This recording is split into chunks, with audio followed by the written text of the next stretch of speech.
మీ పాదములకు వందనాలు స్తోత్రాలు చెల్లిస్తున్నాం. మిమ్మల్ని నమ్మినప్పుడు మీ యొక్క కార్యములు మేము అనుభవించే వారంగా ఉండగలము. నమ్మితే నీవు దేవుని మహిమను చూస్తావు అని మీరు సెలవిచ్చారు. అందుని బట్టి మీకు స్తోత్రాలు. ఆయన సంగీతము అని పాడాము. మీ ఎందు మాకు ఎంతో ఉత్సాహం, ఎంతో సంతోషం, ఎంతో ఆనందం. ప్రభువునందు ఆనందించుడి, మరలా చెప్పుదును ప్రభువునందు ఆనందించుడి. మా జీవితంలో అన్ని సమయాల్లో, అన్ని విషయాల్లో, అన్ని పరిస్థితుల్లో మీ యందు ఆనందించే అనుభవంలోనికి మమ్మల్ని దయతో నడిపించారు. హబక్కూకు అటువంటి గొప్ప విశ్వాసాన్ని కలిగి ఉన్నాడు. మాకు నాటి విశ్వాసాన్ని దయచేయండి. మరొకసారి మీ వాక్యం ద్వారా మాతో మాట్లాడండి, మమ్మల్ని బలపరచండి, వేరే మహిమ పొందమని మా రక్షకుడైన యేసుక్రీస్తు పరిశుద్ధమైన నామంలో ప్రార్థన చేస్తున్నాము తండ్రి. ఆమేన్.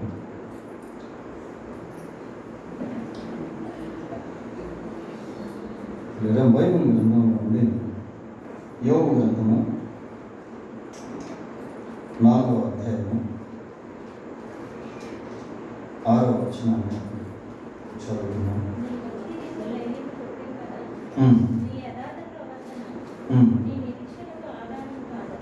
చాలా ఇలా యోబు గ్రంథం 4వ అధ్యాయము 6వ వచనాన్ని చదువుకున్నాం. నీ భక్తి నీకు ధైర్యము పుట్టిందా? నీ యథార్థ ప్రవర్తన నీ నిరీక్షణకు ఆధారము కాదా? ఈ మాటలు ఎవరితో చెప్తున్నాడు అని అంటే, యోబు యొక్క స్నేహితుడైనటువంటి ఎలీఫజు యోబుతో అంటున్నాడు. ఇక్కడ 2 ప్రశ్నలు ఈ 6వ వచనంలో మనము చూస్తూ ఉన్నాం. మొదటిది, నీ భక్తి నీకు ధైర్యము పుట్టింపుగా. రెండవది, నీ యథార్థ ప్రవర్తన నీ నిరీక్షణకు ఆధారము కాదా? యోబుని గురించి ఆలోచన చేసినప్పుడు యోబు ఎంత భక్తిపరుడో, ఎంత యథార్థవంతుడో, ఎంత ధైర్యం కలిగినటువంటి వాడో, ఎంత నిరీక్షణ కలిగినటువంటి వాడో అన్న విషయాలు యోబు గ్రంథంలో మనకు కనబడతాయి. యోబు ఊజు దేశంలో చాలా గొప్ప ధనవంతుడిగాను, పేరు ప్రఖ్యాతులు కలిగినటువంటి వాడుగాను, దేవుని పట్ల నమ్మకంగాను, యథార్థంగాను, మంచి సాక్ష్యాన్ని, భక్తిని కలిగినటువంటి వాడిగాను, కుటుంబంలో సమృద్ధిని, నెమ్మదిని, సంతోషాన్ని కలిగినటువంటి వాడిగాను యోబు కనిపిస్తాడు. అయితే అటువంటి యోబు జీవితాన్ని సైతాను దేవుని యొక్క అనుమతితో అతలాకుతలం చేశాడు. తన జీవితంలో, తన కుటుంబంలో ఉన్నటువంటి పరిస్థితులన్నిటిని కూడా సాతానుడు ఏం చేశాడంటే తారుమారు చేశాడు. ఆ సమయంలో యోబు ఏమంటున్నాడంటే, మొదటి అధ్యాయము 20వ వచనం చూడండి.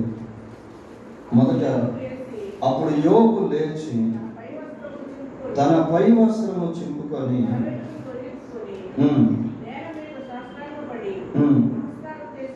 నమస్కారము చేసి ఇట్లు అని. చూడండి పిల్లలు, ఇక్కడ అప్పుడు అనేటువంటి పదం ఉంది కదా, అది చాలా ఇంపార్టెంట్ పదం. అది అప్పుడు అంటే ఎప్పుడు యోబు ఆ రీతిగా పై వస్త్రాన్ని చింపుకొని తల వెంట్రుకలు ఒరిగించుకొని నేల మీద పడి సాష్టాంగ నమస్కారము చేశాడు. ఎప్పుడు అలా చేశాడు అని అంటే, ఒకసారి 13వ వచనం చదవండి.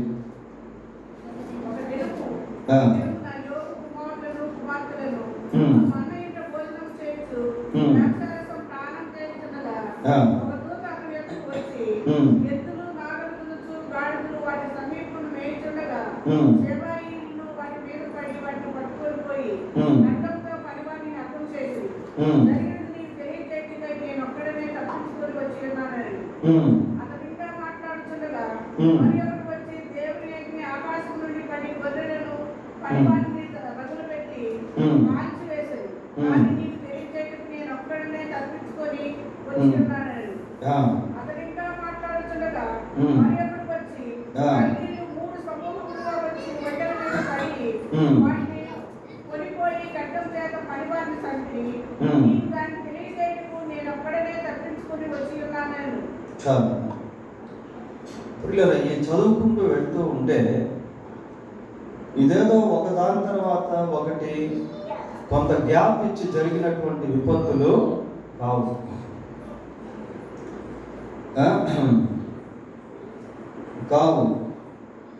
ఎద్దులు నాగలి దున్నుచు గాడిదలు వాటి సమీపమున మేయుచుండగా షేబాయిములు వాటి మీద పడి వాటిని పట్టుకొని పోయి ఖడ్గముతో పనివారిని హతము చేసింది. ఆ మాట విన్నప్పుడు యోబు హృదయం ఎలా ఉంటుంది? యోబు చాలా ఆస్తిపరుడు.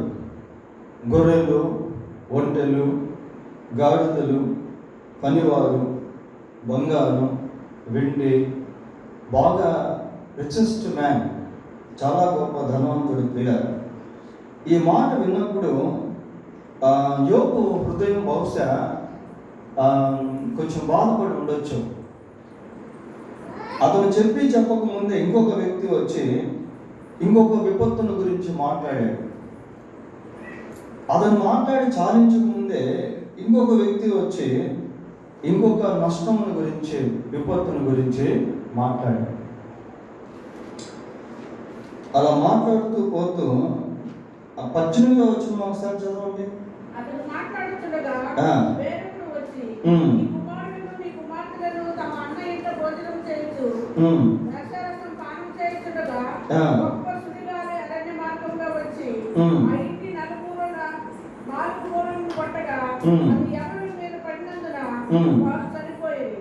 కానీ నీకు తెలియజేయటకై నేను ఒక్కడనే తప్పించుకొని వచ్చి ఉన్నాను. చాలు. ఇవన్నీ జరిగినప్పుడు పిల్లలు ఈ లాస్ట్ మాట ఎలాంటిది అని అంటే హృదయం బద్దలైపోయేటువంటి మాట. ఎందుకు అంటే యోబుకి ఉన్నటువంటి కుమారులు, కుమార్తెలు వారిని చాలా ప్రేమించాడు యోబు. వారి గురించి ఎంతో శ్రద్ధ తీసుకున్నాడు. వారు దేవుణ్ణి దూషించారేమో అని వారి కొరకు బలులు అర్పిస్తూ వచ్చాడు. సడన్గా ఉన్నట్టుండి అకస్మాత్తుగా ఆ రీతిగా వాడు చనిపోవడం, ఒకేసారి చనిపోవడము అతని యొక్క హృదయాన్ని ఎంతో బ్రద్దలు చేసుకుంటుంది పిల్లలు. అప్పుడు ఏం చేయాలి యోబు అంటే, ఫస్ట్ యోబు చేయాల్సింది ఏంటి అంటే దేవుణ్ణి దూషించాల్సింది. అరే, నేను దేవునికి ఇంత నమ్మకంగా ఉంటే దేవుడు ఎందుకు ఈ సుడిగాలిని పంపించాడు, ఈ షేబాయిముల్ని పంపించాడు అని అనాల్సింది పిల్లలు. ఒకవేళ యోబు స్థానంలో ఎవరు ఉన్నా కూడా బహుశా అలాగా అనేదానికి అవకాశాలు ఉన్నాయి. ఒకదాని వెంట ఒకటి భయంకరమైనటువంటి పరిణామాలు, దుష్పరిమాణాలు యోబు జీవితంలో చోటు చేసుకున్నప్పుడు యోబు ఏం చేశాడు? నేను నా తల్లి గర్భంలో నుండి దిగంబరినై వచ్చితిని, దిగంబరినై అక్కడికి తిరిగి వెళ్ళెదను. యెహోవా ఇచ్చెను, యెహోవా తీసుకొని పోయెను, యెహోవా నామమునకు స్తుతి కలుగును కాక. అంత మాట యోబు ఎలా? ఆ సమయంలో యోబు ఎలా దేవుణ్ణి స్తుతించగలిగాడు, దేవుణ్ణి మహిమపరచగలిగాడు, దేవుణ్ణి ఘనపరచగలిగాడు అని అంటే యోబు యొక్క భక్తి అలా. నీ భక్తి నీకు ధైర్యము పుట్టించుట. అటువంటి సమయంలో యోబు ఆ విధంగా మాట్లాడే కారణం ఏంటి అంటే యోబు యొక్క యథార్థత అలాంటిది. నీ యథార్థ ప్రవర్తన నీ నిరీక్షణకు కారణం కాదు.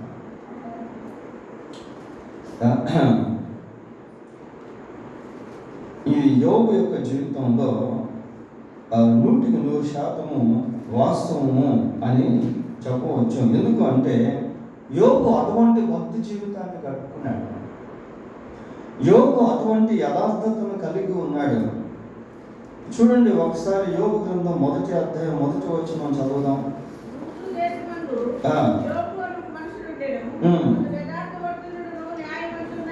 అతడు ఎలా ఉన్నాడట? యథార్థ వర్తనుడుగా ఉన్నాడు.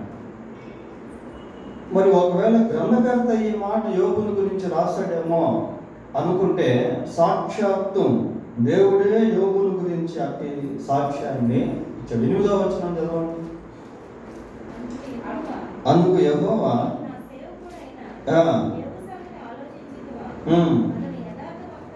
అతడు యథార్థ వర్తనుడును. ఇక్కడ దేవుడు సాక్ష్యం ఇస్తున్నాడు. దేవుడు సాక్ష్యం ఇస్తే ఇంకా తిరుగులేదు, ఇంకా సందేహించాల్సినటువంటి పనే లేదు. యోబు క్యారెక్టర్ గురించి దేవుడు స్వయంగా అపవాదితో మాట్లాడుతా ఉన్నాడు. అతడు యథార్థ వర్తనుడు. కాబట్టి పరిస్థితులు అంత ఘోరముగా చుట్టినప్పుడు యోబు he was very bold. Even the situations became bitter. పరిస్థితులు ఆందోళనకరంగా, భయంతో కూడినటువంటివిగా, బాధతో కూడినటువంటివిగా ఉన్నప్పటికీ యోబు మాత్రము ధైర్యంగా ఉన్నాడు. మళ్ళీ ఈ 3వ వచనానికి వస్తే చూడండి, నీ భక్తి నీకు ధైర్యము పుట్టిందా? నీ యథార్థ ప్రవర్తన నీ నిరీక్షణకు ఆధారము కాదు, నీ భక్తి అంటున్నాడు. ఈ భక్తి జీవితం అనేటువంటిది ఎవరికి వారే కట్టుకోవాలి, ఎవరికి వారే కట్టుకోవాలి పిల్లలు. యోబు తన భక్తి జీవితాన్ని బహు జాగ్రత్తగా కట్టుకున్నాడు. యోబు యొక్క భక్తిని బంగారం జయించలేకపోయింది, వెండి జయించలేకపోయింది, ధనం జయించలేకపోయింది, ఆస్తులు అంతస్తులు జయించలేకపోయినాయి. చివరికి సైతాను కూడా జయించలేకపోయాడు. అంత స్ట్రాంగ్ భక్తిని యోబు కట్టుకున్నాడు. How it was possible for him? ఇది ఎలా అతనికి సాధ్యమైంది? ఇది ఎలా అతనికి సాధ్యమైంది? యోబు అటువంటి పరిస్థితుల్లో కూడా అంత ధైర్యంగా ఎలా ఉండగలిగాడు? 23వ అధ్యాయము యోబు గ్రంథం 23వ అధ్యాయం 10వ వచనాన్ని చదువుదాం.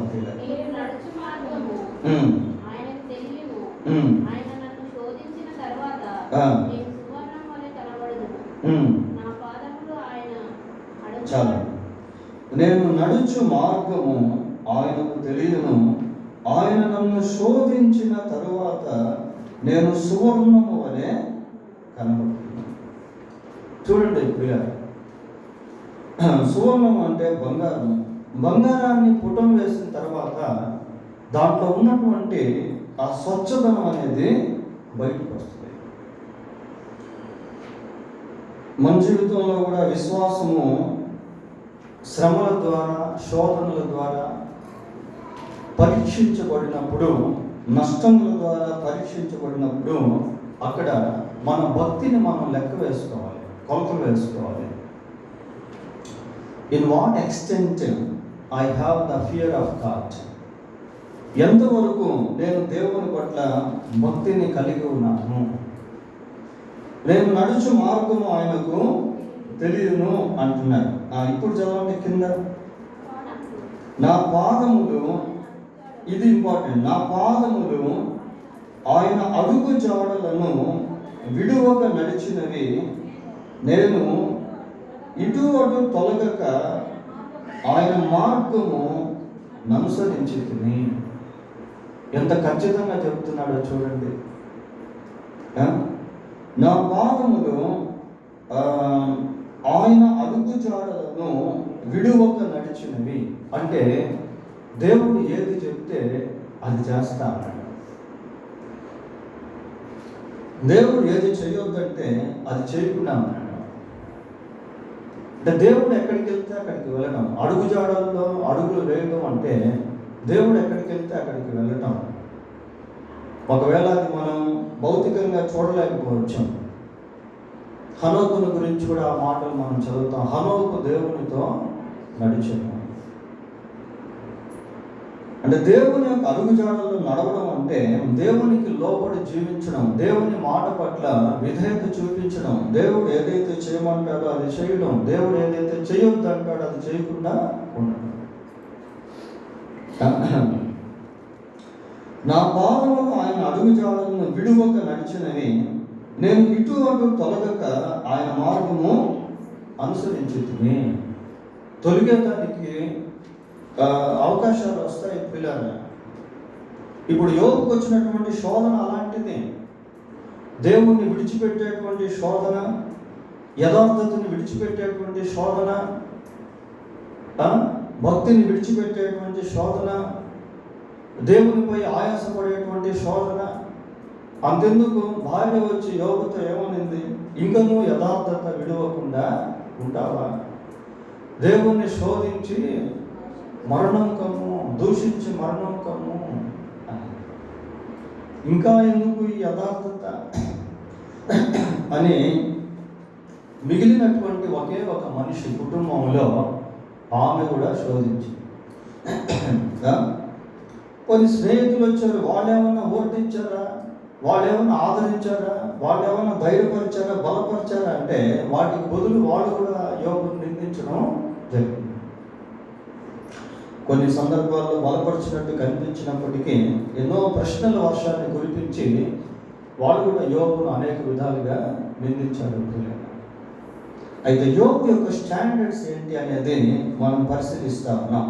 ఆయన భక్తి జీవితం ఎలాంటిది, హౌ హీ కుడ్, ఎలాగ ఆయన భక్తి జీవితాన్ని కట్టుకోగలిగాడు అనేటువంటి దాన్ని, అంత ధైర్యంగా ఆయన ఎలా ఉండగలిగాడు అనేటువంటి విషయాలను మనం పరిశీలిస్తా ఉన్నాం. 13వ అధ్యాయము, యోగ గ్రంథం 13వ అధ్యాయము 15వ వచనం ఒకసారి చదువుదాం.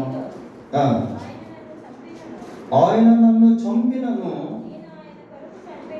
నేను ఆయన కొరకు కనిపెట్టుచున్నాను, ఆయన సన్నిధిని నా ప్రవర్తన న్యాయమని రుజువు పడుతున్నాను. చూడండి అసలు ఆ మాటలు ఎలా ఉన్నాయో.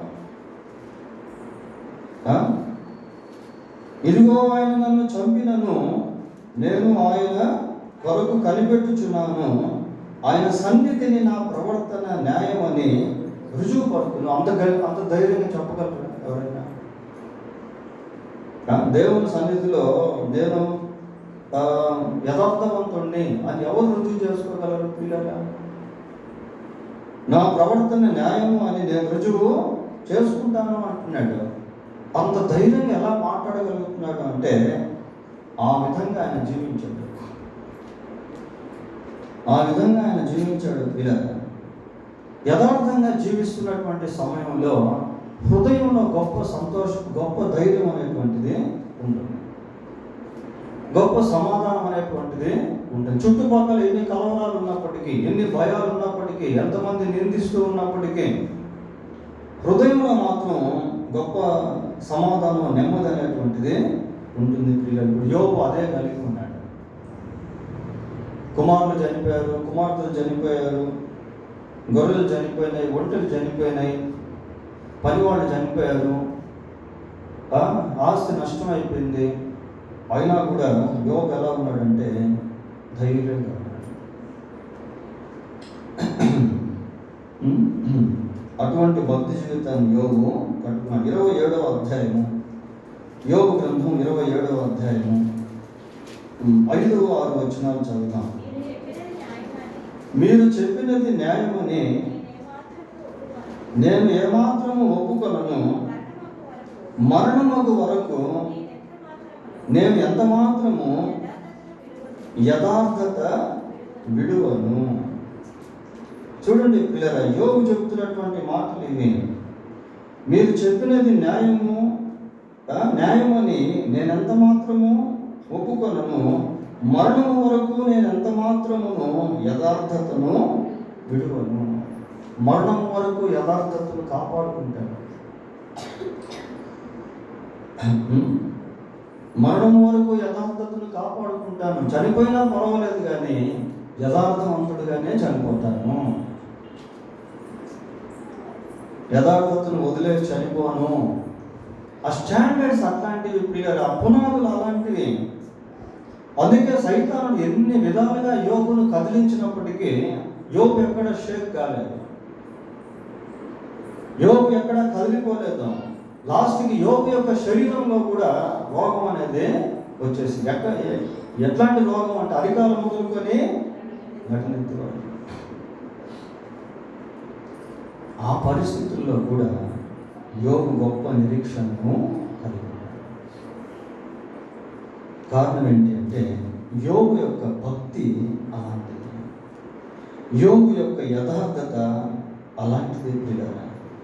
ఇలాంటి భక్తులు బైబిల్లో మనకు అక్కడక్కడ కనిపిస్తారు, ఆణిముత్యాల్లాగా. వారి జీవితాల్లో కూడా మరి అటువంటి భక్తిని యథార్థతను కలిగి శ్రమల చేత శోధించబడుతున్నటువంటి సమయంలో సువర్ణంలాగా కనపడ్డారు. దానియేలు గ్రంథం 6వ అధ్యాయము, దానియేలు గ్రంథం 6వ అధ్యాయము 16వ వచనం ఒకసారి చూడండి. అంతటా రాజు ఆజ్ఞ ఇయ్యగా బంట్రౌతులు దానియేలును పట్టుకొని పోయి సింహముల గుహలో పడద్రోసిరి. ఒకసారి మనం లిటరల్గా ఆలోచన చేద్దాం. ఆ సింహపు గుహలో ఎన్ని సింహాలు ఉన్నాయో మనకు తెలియదు. ఆ సింహములు ఎలా ఉన్నాయంటే చాలా ఆకలితో ఉన్నాయి ప్రియులారా. అది మనకి ఎలా అర్థమవుతుందంటే తర్వాత కొద్ది మందిని తీసుకొచ్చి చేస్తారు. అక్కడ వేసినప్పుడు వాళ్ళు కింద పడక ముందే సింహములు ఎగిరి వాళ్ళని పట్టుకొని వాళ్ళ ఎముకలను ఏం చేసాయి, పొడి చేసేసాయి. అటువంటి సింహాలు అవి. అటువంటి సింహముల మధ్య దానియేలును తీసుకెళ్ళి పడేశారు. ఆ సమయంలో దానియేలు ఎలా ఉండాలి? ఎంతో భయపడతా ఉండాలి, ఎంతో కలవరపడుతూ ఉండాలి, అసలు చనిపోవాలి. దానియేలు ఎముక ఒక్కటి కూడా మిగలకూడదు ప్రియులారా. అటువంటి సిచ్యువేషన్ అది, పరిస్థితి అది. అయితే దానియేలు ఆ సింహపు గుహలో ఎలా ఉంటాడు అంటే ధైర్యంగా. బైబిల్లో మాట ఉంది, 28వ అధ్యాయం సామెతల గ్రంథం మొదటి వచనం ఒకసారి చదవండి. 28:1 ఏమా? ఎవడునో తరవకుండా దుష్టుడు పారిపోవును, నీతిమంతులు సింహము వలె ధైర్యముగా ఉండరు. ఎందుకు అక్కడ సింహాన్ని పోల్చారంటే సింహముకు ఉన్నటువంటి ధైర్యం అలాంటిదే. అయితే ఇక్కడ మనం గమనిస్తే ఆ సింహాల మధ్య పడి ఉన్నటువంటి దానియేలుకి సింహముల కంటే ఎక్కువ ధైర్యం ఉన్నది ప్రియులారా. How it was possible to Daniel? దానియేలుకి ఇది ఎలా సాధ్యమైంది అంటే దానియేలు నమ్మకంగా దేవుని కొరకు జీవిస్తా. దేవుని చిత్తం లేకపోతే తన జీవితంలో ఏది జరగదు అన్న దృఢ విశ్వాసాన్ని దానియేలు కలిగి ఉన్నాడు. అటువంటి విశ్వాస అభ్యాసము దానియేలుకి ఎలా వచ్చింది అంటే he used to pray 3 times per day. దినానికి 3 సార్లు దానియేలు ప్రార్థన చేసేవాడు. పిల్లల ప్రార్థనా జీవితాన్ని మనం కలిగి ఉన్నప్పుడు ఇటువంటి పరిస్థితులు ఎదురైతే దేవుడు మనల్ని ధైర్యపరిచేటువంటి వాడుగా ఉంటాడు. ఎందుకు అంటే ప్రార్థనలో మన బలహీనతలు అనేటువంటివి సరిచేయబడతాయి. ప్రార్థనలో దేవునితో సన్నిహిత సంబంధాన్ని మనం కలిగి వారంగా ఉండగలుగుతాం. ప్రార్థనలో దేవుని యొక్క శక్తిని పొందుకునేటువంటి వారంగా ఉండగలుగుతాం. ప్రార్థనలో దేవుని యొక్క స్వరాన్ని వినగలిగేటువంటి వారంగా ఉండగలుగుతాం. ఇవన్నీ దానియేలు యొక్క జీవిత అనుభవాలను when Daniel prayed, God spoke to him. When Daniel prayed, God protected him. దానియేలు ప్రార్థన చేసినప్పుడు దేవుడు దానియేలుతో మాట్లాడాడు. God revealed the mysteries. When Daniel prayed, దానియేలు ప్రార్థన చేసినప్పుడు దేవుడు మర్మములను బయలుపరిచాడు. దినమునకు 3 సార్లు ఎవరికి భయపడకుండా, రాజు శాసనాన్ని సహితం లెక్క చేయకుండా దానియేలు అంతగా ప్రార్థన చేస్తున్నాడు. సింహపు గుహల్లో పడేస్తే సింహములు దానియేలుని ఏమీ చేయలేదు. రాజు కలవరం కొట్టింది. ఎప్పుడెప్పుడు తెల్లవారుతుందా అని చెప్పి రాత్రి పూట రాజు నిద్రపోలేదు. ఎందుకంటే రాజుకు కూడా దానియేలు అంటే ఇష్టం. తెల్లవారుతూ ఉండగానే రాజు సింహపు గుహ దగ్గరికి వచ్చి దానియేలుని పిలిచాడు. పిలిస్తే దానియేలు రాజుతో ఏమని చెప్పాడు అంటే, చూడండి ఆ వచనాన్ని ఒకసారి మనం చదువుతాం. 20-21 వచనాలు. దానియేలు గ్రంథం 6వ అధ్యాయము 20-21 వచనాలు.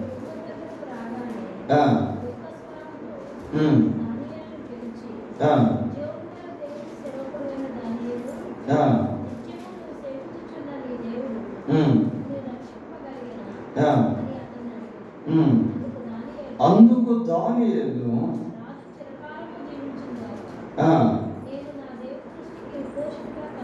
ఇక్కడ చూడండి ఏమంటాడు, నేను నా దేవుని దృష్టికి నిర్దోషినిగా కనబడితిని కనుక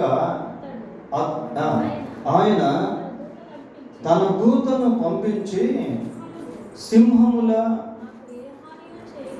నాకు ఏ హాని చేయకుండా వాటి నోళ్ళు మూయించాను. ఇప్పుడు సింహపు గుహలో దానియేలు ఉంటే దానియేలుతో పాటు ఎవరున్నారు? దేవుని యొక్క దూత కూడా ఉన్నాడు. హాని చేసేటువంటి సింహముల యొక్క నోళ్ళు దేవుని యొక్క దూత మూసివేశాడు. లేకపోతే హాని చేస్తుండేది. అయితే అక్కడ ఒక మాట మనం చూస్తున్నాం, నేను నా దేవుని దృష్టికి నిర్దోషిగా కనబడ్డాను. దానియేలు యొక్క నిర్దోషత్వము దానియేలుకు అంత ధైర్యాన్ని కలిగించింది. దానియేలు యొక్క భక్తి జీవితము దానియేలుకు అంత ధైర్యం కలిగించింది. దానియేలు యొక్క యథార్థత దానియేలుకు అంత గొప్ప నిరీక్షణను పుట్టించింది.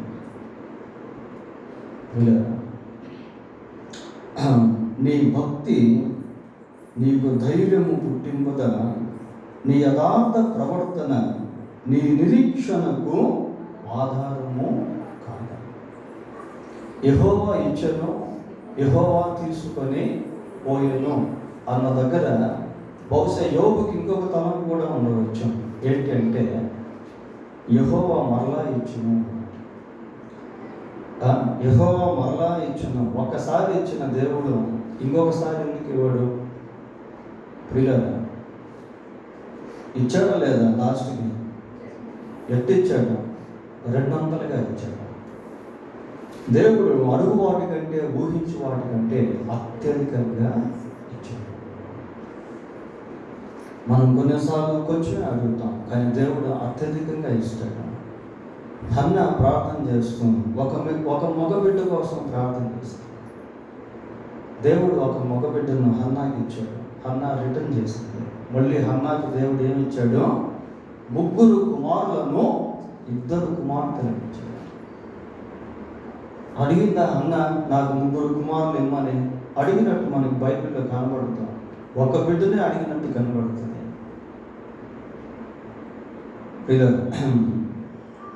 యోబును దేవుడు 200గా ఆశీర్వదించాడు.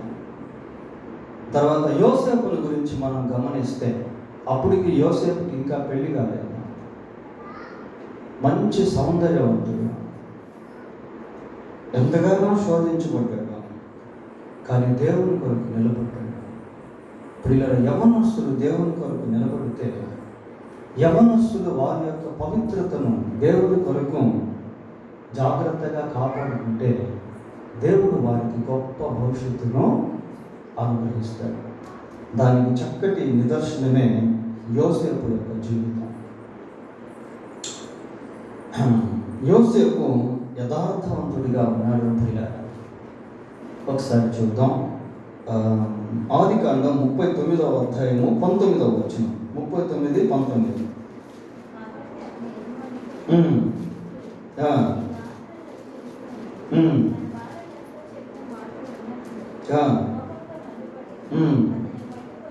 అతన్ని పట్టుకొని చాలు. ఒక్కసారి ఇక్కడ మనం కాస్త ఆగి ఆలోచన చేద్దాం.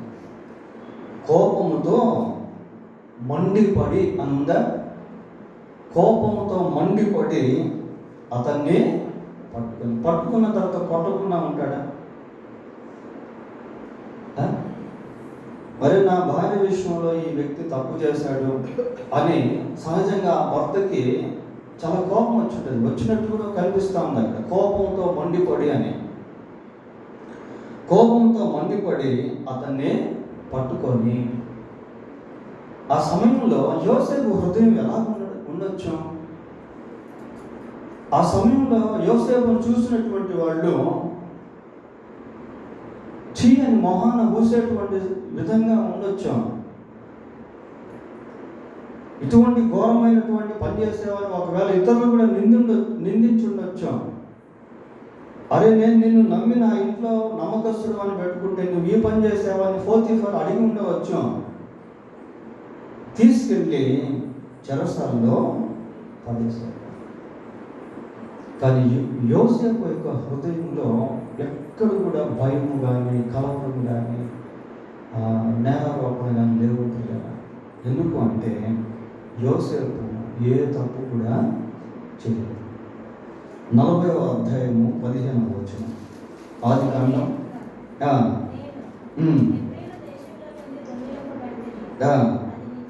అది నిశ్చయం అంటే అర్థం ఏంటి? నేను చెప్తున్నటువంటి మాట నిజం. నేను హెబ్రీయుడును, అక్కడి నుంచి నన్ను దొంగతనం చేశాను. I was stolen. ఇది నిజం నేను చెప్పేది. మరియు ఈ చెరసాలలో నన్ను వేయుటకు ఇక్కడ సహా నేను ఏమి కూడా చేయలేదు. అది యథార్థత. అదే భక్తి అంటే. అసలు భక్తికి డెఫినేషన్ ఏంటి? భక్తికి డెఫినేషన్ ఏంటి అని అంటే, యాకోబు పత్రిక 1వ అధ్యాయం 27వ వచనంలో, తండ్రి అయిన దేవుని ఎదుట పవిత్రమును నిష్కలంకమును అయిన భక్తి ఏదనగా, దిక్కులేని పిల్లలను విధవరాలను వారి ఇబ్బందిలో పరామర్శించుటయు, ఇహలోక మాలిన్యము తనకు అంటకుండా తన్ను తాను కాపాడుకుంటే భక్తికి నిదర్శనం, భక్తికి నిర్వచనము ప్రియులారా. ఇహలోక మాలిన్యము అంటకుండా తన్ను తాను కాపాడు, ఎవరికి వారే. నేను ఇందాకే మీకు చెప్పాను, ఇది వ్యక్తిగత జీవితం కాబట్టి నీ భక్తి, నీ యథార్థత అనే పదాలు అక్కడ మనం చూస్తాం. ఇప్పుడు యోసేపు చెరసాలలో ఉన్నాడు. కానీ యోసేపు ఎలా ఉన్నాడంటే, even though he was in prison, he was very bold. Why? Because he has the fear of God. He did nothing error. ప్రియులారా, చెరసాలలో ఉన్నప్పటికీ యోసేపు తాను ఏ నేరము చేయలేదు కనుక చాలా ధైర్యంగా ఉన్నాడు. నీ భక్తి నీకు ధైర్యము పుట్టింపుగా పాల్గొలేదు ఎక్కడ కూడా. నీ యథార్థ ప్రవర్తన నీ నిరీక్షణకు ఆధారము. ఎంతో నిరీక్షించుంటాడు ప్రియులారా. దేవుడు నన్ను తప్పకుండా ఒకరోజు ఈ చెరసాల నుండి బయటికి తీసుకొస్తాడు. దేవుడు నన్ను తప్పకుండా ఒకరోజు ఈ ఐగుప్తు దేశంలో హెచ్చిస్తాడు. దేవుడు తప్పకుండా ఒకరోజు నా అన్నలు సాష్టాంగ పడేటట్టు చేస్తాడు. That was his hope, because he had such kind of dreams. అది అతని యొక్క నిరీక్షణ ప్రియులారా. ఎందుకు అంటే దేవుడు అటువంటి కలలు ఆయనకు అనుగ్రహించాడు. వివాహానికి ముందే భక్తి జీవితాన్ని కట్టుకున్నాడు. వివాహానికి ముందు పవిత్రతను జాగ్రత్తగా కాపాడుకున్నాడు. వివాహానికి ముందు దేవుని యందు భయం కలిగి జీవించేది నేర్చుకున్నాడు. ఏమీ లేనివాడైనటువంటి యోసేపును అన్ని ఉన్నవాడిలాగా దేవుడు చేశాడు. దేవుడు ఏం తక్కువ చేయడు ప్రియులారా. వివాహానికి ముందు జాగ్రత్తగా జీవిస్తే మంచి వివాహం చేస్తాడు. వివాహానికి ముందు దేవునితో సంబంధాన్ని కలిగి ఉంటే మంచి కుటుంబ జీవితాన్ని ఇస్తాడు, సంతోషకరమైన కుటుంబ జీవితాన్ని. దేవునికి నమ్మకంగా ఉంటే నీ దగ్గర తలాంతులు లేకపోయినప్పటికీ, చదువు లేకపోయినప్పటికీ దేవుడు నిన్ను హెచ్చిస్తాడు. నమ్మకమైన వానికి దీవెనలు నిండుగా కలుగుతాయి.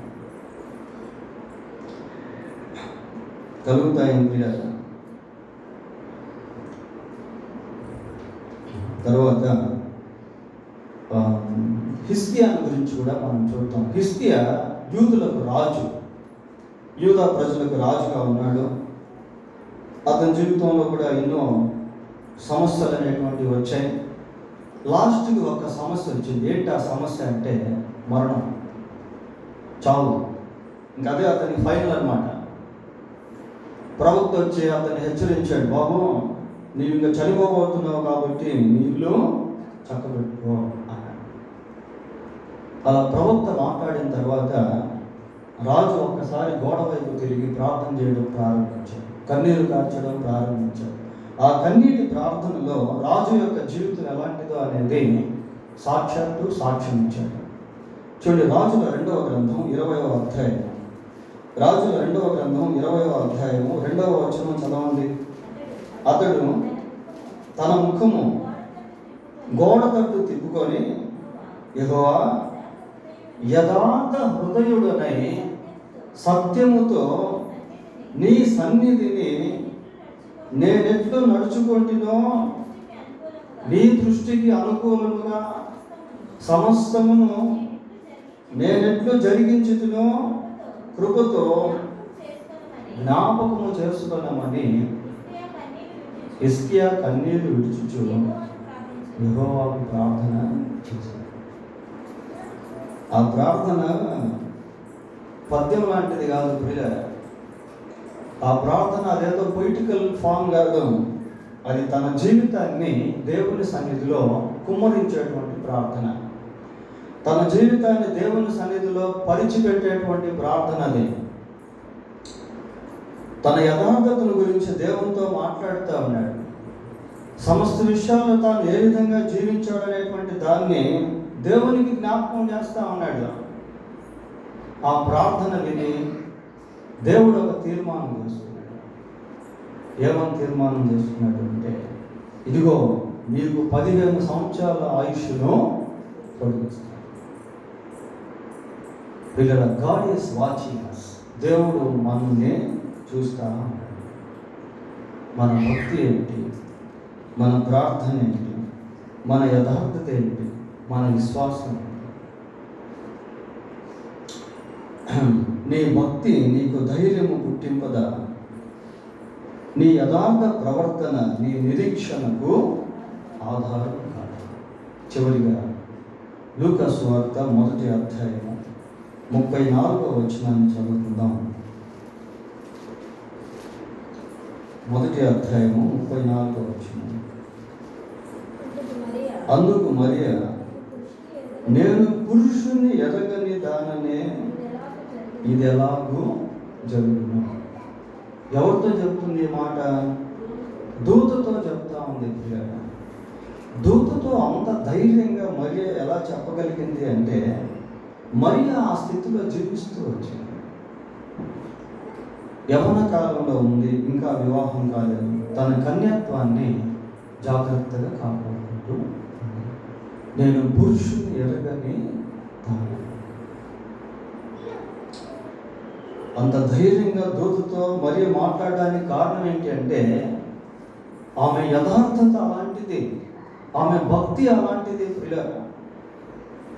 భర్త అయినటువంటి యోసేపు అపార్థం చేసుకొని అవమానించినప్పటికీ ఆమె యొక్క ఇంటిగ్రిటీ అనేటువంటి దెబ్బతినలేదు. ఒక రకంగా యోసేపుకి వచ్చినటువంటి శోధన లాంటిది ఇది. కానీ మరియ చాలా ధైర్యంగా ఉంది. కారణం ఏంటంటే ఆమె నిజంగా పురుషుని ఎరగనటువంటి. నీ భక్తి నీకు ధైర్యము పుట్టింపుదా, నీ యథార్థ ప్రవర్తన నీ నిరీక్షణకు కారణం. కాబట్టి ఎవరికి వారే భక్తి జీవితాన్ని కట్టుకోవాలి. భక్తి జీవితం అనేటువంటిది అది ఒక అభ్యాసం, సాధన. అదొక్కటి మనం చూసి ముగించేద్దాం. తిమోతికి రాసిన మొదటి పత్రిక 4వ అధ్యాయము 7వ వచనాన్ని చదువుకుందాం. 4:7.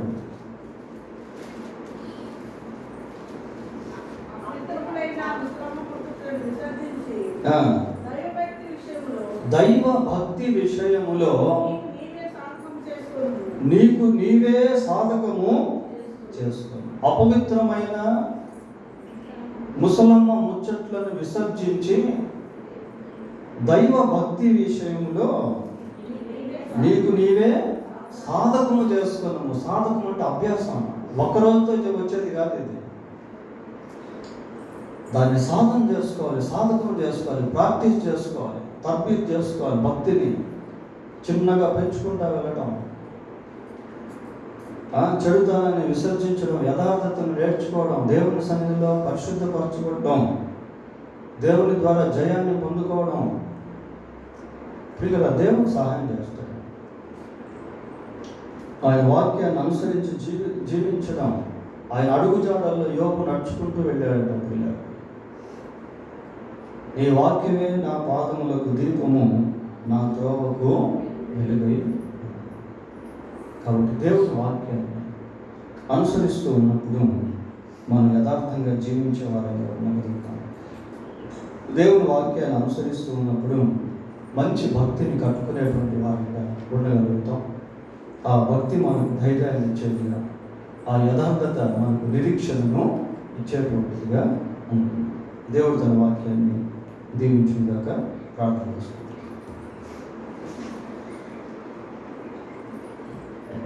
పరిశుద్ధులైన మా దేవ, మీకు వందనాలు, స్తోత్రాలు చెల్లిస్తూ ఉన్నాం. ఈ రాత్రి కొద్దిమంది భక్తుల జీవితాలను మీరు మా ఎదుటకు తీసుకుని వచ్చారు. యోబుని గురించి, దానియేలు గురించి, యోసేపుని గురించి, మరియను గురించి, హిజ్కియాని గురించి. మా ప్రభువా, మేము కూడా వీరి వలె జీవించడానికి సహాయం చేయండి. పరిస్థితులు ఎలాగున్నప్పటికీ మీ యందు విశ్వాసం కలిగి, నిరీక్షణ కలిగి జీవించడం కృప దయచేయండి. ఎవరికి వారే మాలో భక్తి జీవితాన్ని సాధన చేసుకుంటూ కృప దయచేయండి. ప్రభా, ఈ లోకమాలను అంటించుకోకుండా జాగ్రత్తగా జీవించడం కృప దయచేయండి. మా పాదములు తొట్టిల్లకుండా మీరు మమ్మల్ని కాపాడేటువంటి దేవుడు, శోధన నుండి మమ్మల్ని తప్పించేటువంటి దేవుడు, శోధనపై విజయాన్ని అనుగ్రహించేటువంటి దేవుడు కనుక మీ వైపు చూడగలుగుటకు సహాయం చేయండి. ఇటువంటి భక్తుల జీవితాలను మాకు మాదిరిగా పెట్టుకోగలుగుటకు కృప దయచేయమని, ఆయన చెప్పబడిన ఈ సందేశం విన్న మాకు అందరికీ కూడా ఆశీర్వాదకరంగా చేయమని మా రక్షకుడైన యేసుక్రీస్తు పరిశుద్ధమైన నామంలో ప్రార్థన చేస్తున్నాము తండ్రి. ఆమేన్.